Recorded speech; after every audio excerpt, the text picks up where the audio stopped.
After all these years of putting up with that, this little thing, it turns it off. Yes. Well, a little bit of a strange one this time. I had somebody reach out to me on Messenger on my Facebook page for Jebbreys Jibberish. I couldn't pronounce his name, couldn't even read it. And he said that he'd watched my XTool versus Carly review and was interested to know if I wanted to try out one of their car diagnostic tools. As a small-time YouTuber, I do get PMs and emails from time to time. People offer me things, quite often they're scams. Generally, they sort of start the conversation out like they're going to give it to me for free, and then they want me to pay some really high price for it, or they want me to pay the freight, which is worth more than the item itself, all sorts of nonsense. So I was pretty cold with this guy, but as he kept persisting and messaging me back, and I kept sort of just sending him short answers, it turned out that he was actually quite genuine. Sure enough, about a week later, this diagnostics tool just rocked up in the mailbox. Cool. Now, before we open this up and I do a review on this, I just want to talk a little bit about reviews on items that you get given for free, because this was brought up because of the DCS battery saga with all 4x4 off-road TV, I think it is. If you don't know about that, I'll put a link in the description. I haven't made a video on that because I'm just a small-time YouTuber, and there's lots of small-time YouTubers that have been making videos on that to get easy clicks, and I didn't feel that that was the right thing to do. Instead, I actually posted a link to some videos about that on my Facebook page and donated some money to his GoFundMe just straight up, because it is important. It is a very important thing, but me putting a video up and having 10,000 views is going to make bugger all difference to that, and I just felt that that was more of a selfish thing to be doing rather than me helping him out. Now, if you're a big YouTuber, like John Cadogan, for example, who did a couple of videos on this, absolutely you're not just hunting for clicks. Well, you probably are a little bit, but you are actually helping him out too, because you bring more attention to the situation, which is good for all YouTubers, but it also is good for him in his attempts to raise money. But what happened because of that was that Andrew St. Pierre White from 4x4 Overland did a video about the DCS issue, well, a little bit, but he talked about sponsorships and about honest reviews and how honest reviews are impacted when a YouTuber gets an item for free, and explained why it is that we take items that are for free. For me, I lose money every time I do a review if I'm buying the product. It costs me money to do it, so unless I'm actually pretty confident that I'm going to want the product in the first place, I'm not going to buy it for a review. So the only way to do reviews on other items for things that I've already got, because I've already got OBD2 scanners, I've got 2 of them, for me to be able to do a review on that, I'm not going to buy another one, I don't need another one. But if someone's going to give me one, I'll review it absolutely for sure, 100%. When I do a review based upon what it would actually cost you to buy it, or for me to buy it, for example. So when I'm looking at this today, they have told me that it's going to cost somewhere between $100 and $150 US, which is reasonably cheap. So we're going to be doing this review based on the fact that this is reasonably cheap. I'll also just add in here that I don't get any money if you buy one of these. I don't have an affiliate page or anything like that for selling these things. I don't care if you buy one, don't care if you don't buy one. I got it for free to try it out, and that's it. That's all there is to it. I might keep it if it's any good. I might give it away to someone if it's kind of shit and I don't want it. So the company appears to be called Launch, and the product is called Car Reader Elite T. Now, I don't know if they're all called Elite T or whether this one's called Elite T because it's the Toyota version. Now, even though this one only comes with the Toyota software installed, I noticed I can download other brands, but I do have to pay for them. Something to keep in mind, and we'll talk a little bit about that later on. Alrighty, so let's open this up and have a look inside.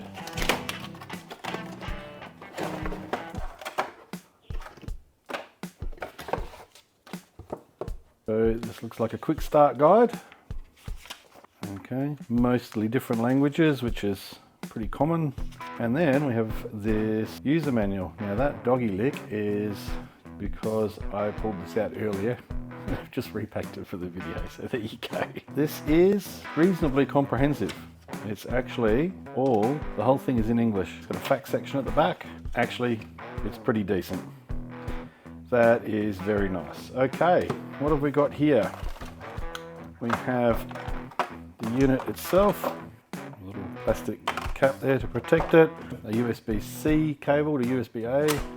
Down here there's a what looks like perhaps a reset button, little waterproof or weather resistant rubber cover which opens up to an SD card slot. I'm not sure what that hole there is, and a USB-C socket. That's quite nice. We have a QR code which probably goes to a website with instructions and stuff, and then the company's name there, and it has a website for them, which is nice to see. It has a CE certification. Nice. Okay, so just like in the other video with the XTool and the Carly, I have to unplug the Ultra gauge, and then we need to plug this Car Reader Elite into the OBD2 port. As we do that, we can see that it is now booting up. I can get the reflection off the screen. Okay, now I haven't turned the ignition on yet. It's just powered up straight away. I've already used this because I've tried it out before I've made the video, and a couple of things to note. It took me a little bit of time to actually get this configured. It wasn't the easiest startup process. Now, it wasn't awful, but it's not like buying one of those, you know, King Chrome or Tool Pro cheapo readers from Supercrap or Repco and just plugging it in and having it fire up and read codes. I did have to go through and set up some settings before I could use it. Now, this one here is actually connected to my Wi-Fi network at home. You don't need Wi-Fi for it to work, so if you're out in the bush, you will still be fine. But if you want to be able to do updates and update the firmware or install other vehicles, you do need to have Wi-Fi enabled. Now, you can see here that it's asking for some updates. It's telling me that there are updates. This does appear to be some kind of problem, some sort of bug in the software, because it says version 12.12 and I've updated this about 4 or 5 times, and every time I update it, it just goes back to doing it again. Interestingly enough though, when I go back to the main menu and have a look at the settings for the machine, can't remember where they are now, but it is actually using the latest version. So it has the latest version on there, but for some reason it keeps saying that it needs to update to it. So I don't know, it doesn't really affect the operation, it's just a little bit of a software glitch. Now, we have the standard OBD2 settings in here that you can use on any vehicle. So this is basically your cheap scan tool from the auto shop or eBay or whatever, your $60 to $150 scan tool. That's what this is. It will basically go through and work out what protocol your OBD2 port is using and then allow you to do the basic OBD2 scans. Then we have our diagnostics section, which allows us to auto detect the VIN or go into the launch Toyota software. The auto detect VIN doesn't work on the Land Cruiser 200. I have never had an auto detect VIN on any of my scan tools work on the 200 Land Cruiser. I don't know why that is, but when you go into the Toyota diagnostic software, it does pick up that it's a Land Cruiser and then asks you if it's a 79 or a 200 and what year it is. So it's semi-automatic, which is exactly the same as the XTool, I might add. Now, because this is a Toyota specific bit of software, it's a little bit like TechStream in that you can go into every single module inside of this Toyota and have a look at what's going on, and you can do some really cool features with it. I'm going to show you some of those in a minute. But right now, I'm just going through and having a look at all of the different modules that are available. Now, of course, I've got a GX Land Cruiser, a poverty pack, so most of these modules either don't exist or don't do anything, but there are some things, and I'll do some of those later on too, that are really cool and that I've wanted to do for a very long time with the 200 series Land Cruiser. Now, if we go into the ECU, we can do all of the standard OBD2 things like read fault codes, but this is like the XTool in that it is actually bidirectional, which for the price point is phenomenal. The XTool's good that it is bidirectional, but of course it's only Bluetooth and it requires you to have your phone connected to it at all times, and that means you can't lend it to a mate because it's licensed to you and to your phone. This one you can just give to a mate who's got a Toyota or whatever licenses you've got on here, or they can buy their own license for their own brand of car and use it, and they don't need to have your phone, they can just use the device itself. But you can see here I can turn my security indicator light on and off to test to see if that's working, and you can do a whole bunch of other things too. So you can even go into your combination meter and you can do bidirectional actuation tests with that too. So you can go and test to see if your fuel gauge is working or whether it's your fuel sender that's the problem. you can go and do what I'm doing here and check your volt gauge and see if that's working. When you do your actuation test, you can actually go through and check different voltages and see what the reading on the gauge is and see if it's actually reading what the test is actually putting out. So you can see here I'm going through 18 volts and 15 volts, 9 volts, 0 volts, and the gauge is just moving accordingly, so I know it's working perfectly fine. I can go into the driver's door module and I can test to see if the electric windows are operating correctly, see whether it's a switch problem or whether it's a regulator problem or a wiring problem, and I can test the actuation through the software and make the windows go up and down with the scan tool. When you scan all the modules, you can certainly tell you've got a GX when it says not equipped, not equipped, not equipped, not equipped. And like most scan tools, you can do a health check on your car and scan all of the modules and see if there are any fault codes in any parts of the vehicle. Of course, doing it with software like this, with specific Toyota abilities, is going to give you a lot more information than scanning it with a regular OBD2 scanner. The OBD2 scanners, in most cases, will give you a fault code, but it won't give you a lot of information about where or why or what's happening. This will scan all of the modules, tell you exactly where the problem is, what's going on with it, and then it actually has a little database built into it where you can go look the code up, and it'll even do an internet search because it's got Wi-Fi and look up that code for you online. So it's actually pretty cool. Now, even a basic OBD2 reader, your cheapo ones, will scan live data, but they don't scan a lot of live data. The XTool allows me to do injector feedback values, which is really valuable, and so does this one. So this is excellent if you want to go and look at a second-hand car. Any common rail diesel, you want to be doing injector feedback values before you buy it, and this will allow you to do that. You can see I can put all 8 there. What's really nice about this is I can group them into bunches of 4 and I can graph them in real time. I'm assuming the SD card slot is where you can save some of this information to as well, and I've noticed it has been saving my scans as I'm going along, so I can probably download those using the USB-C cable. I haven't worked that out yet, but I would say that's what it's for. Now, don't look too closely at my injector feedback values.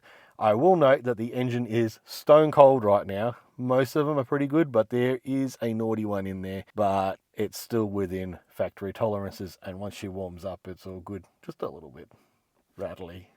Maybe. We'll just pretend we didn't see that. Now, there are actually hundreds of different things that you can scan live while you're driving the 200 series. I can't remember the exact amount, about 120 something different readings that you can get, and it doesn't matter what fault you're trying to find, that's going to be super handy. But one of the things that is frustrating, and it's got nothing to do with this tool, is that the 200 series pre-facelift, so pre-DPF, which is obviously the one that you want, right?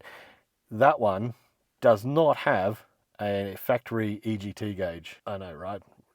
How does it even work? I guess Toyota just tuned these things so conservatively that they don't think that they need it. The post DPF or the post facelift 2016 onwards did have a factory EGT gauge, but I can't see my EGTs with this, or I'm ultra gauge, and that is annoying. A little bit my fault too, because I've got an aftermarket exhaust on this that has 2 ports for EGT gauges or sensors to be put in there, and I haven't done that.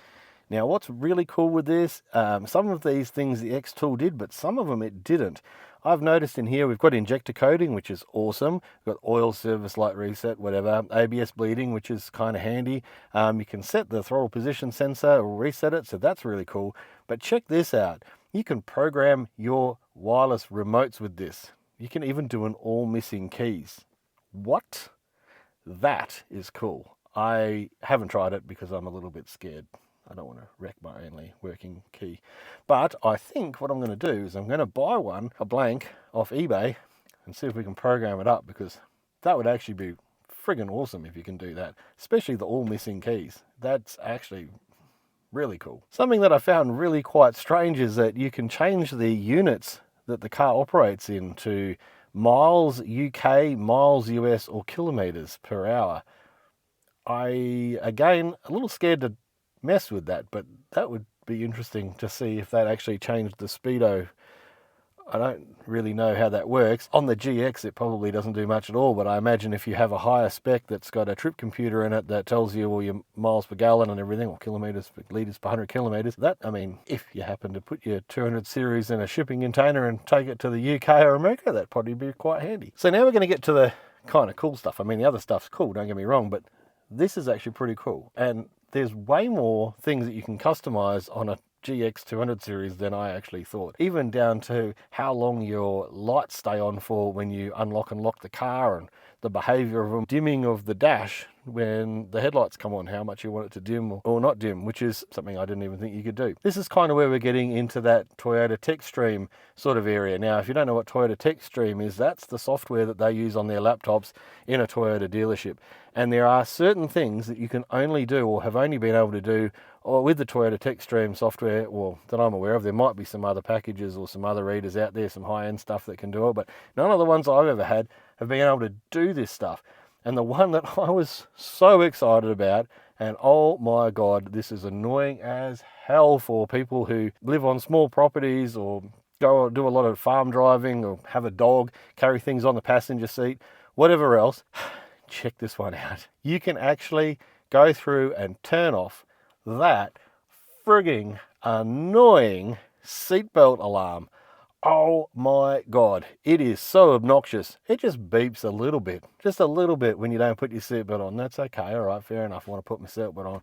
But if you don't put it on straight away and you leave it for a few seconds, it turns into this super loud, super obnoxious, annoying beep that just drives you completely crazy. Now, I was living on 30 acres up until recently, and we would always drive from one side to the other to go and drop the dog off each day, pick the dog up, that kind of thing.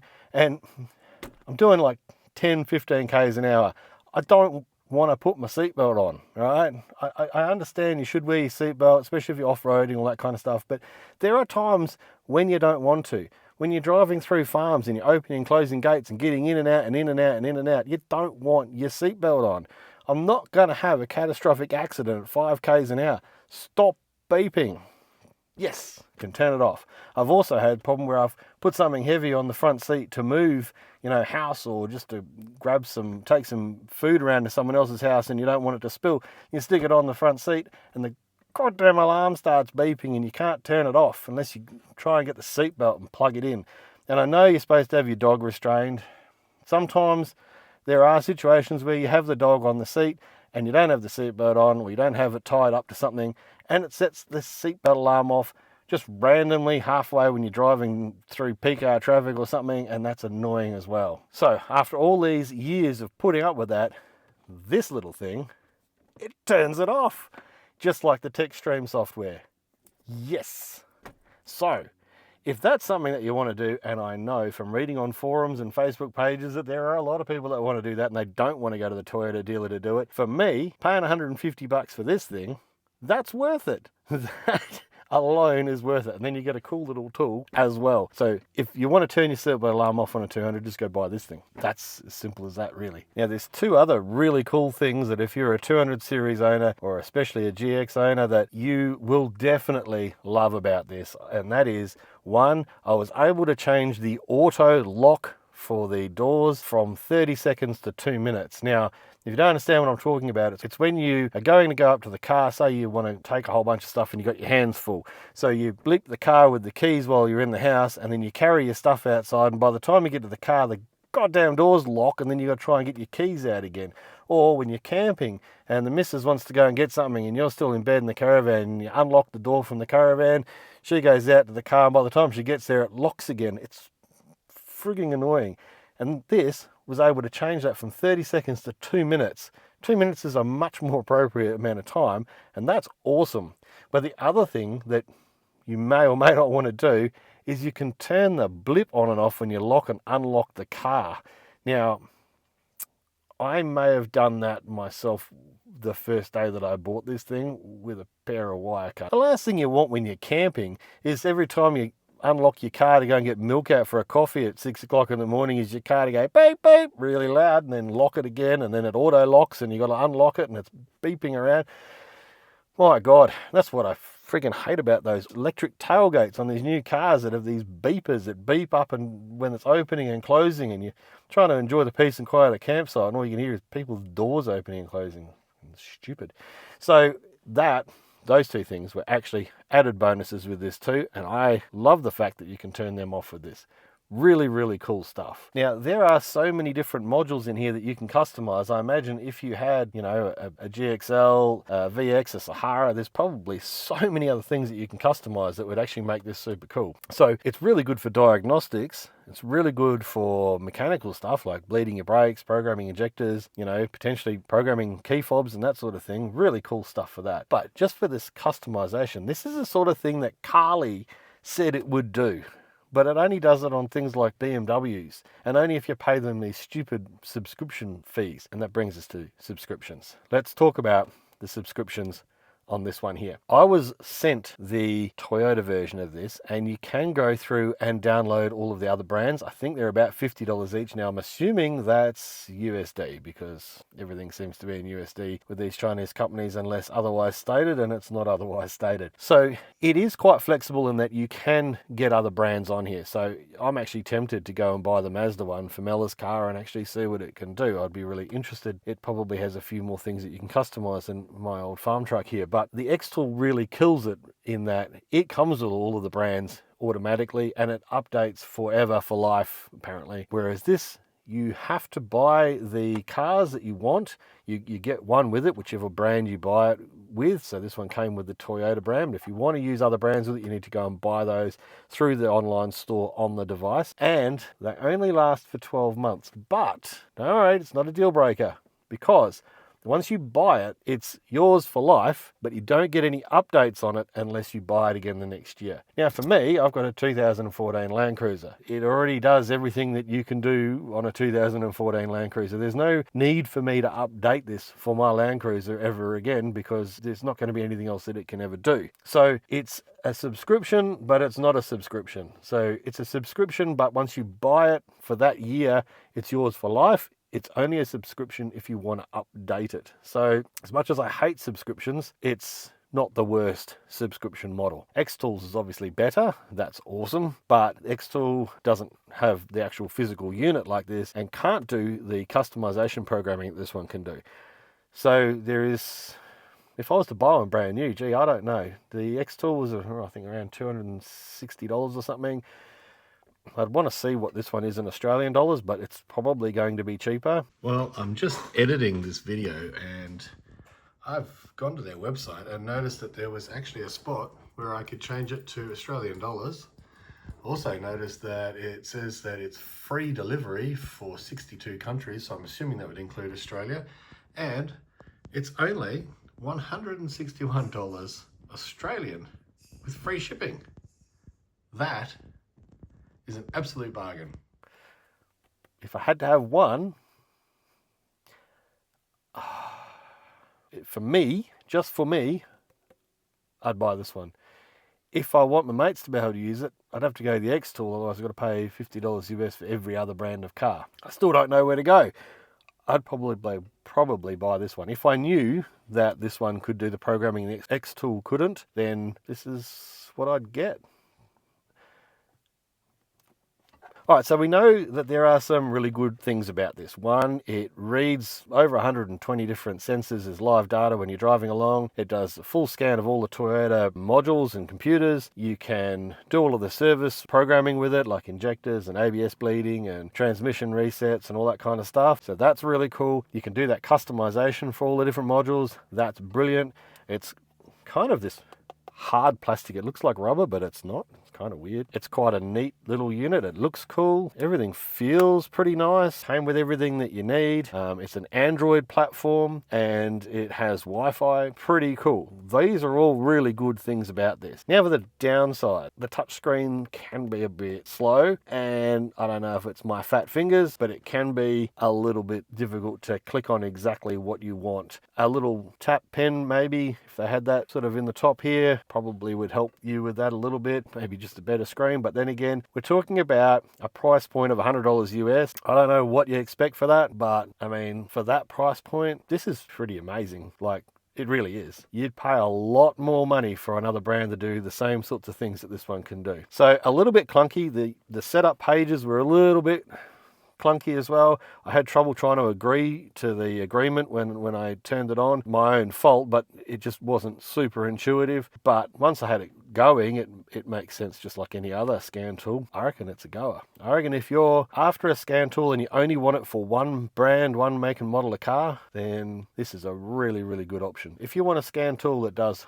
lots of different models of cars and different makes of cars, maybe you need to go with the XTool. One other thing, I guess, I don't know, I'll have to do a bit more research into it, but maybe this launch company does a whole bunch of different models. Maybe they do some other stuff that's really cool. I'll have a bit of a look into that, and if I find something else, I'll make another video and let you know. I might try and get one of those Toyota keys off eBay. Thankfully the GX uses like a 1997 Camry key, so it should be pretty cheap to buy, not like a key fob for a Sahara or a VX or something. And we'll see if we can program that up. So it'll be interesting to see how that all goes. I hope you find this interesting. I'll put a link to where you can get these from, which is the link that the guy who sent it to me gave me.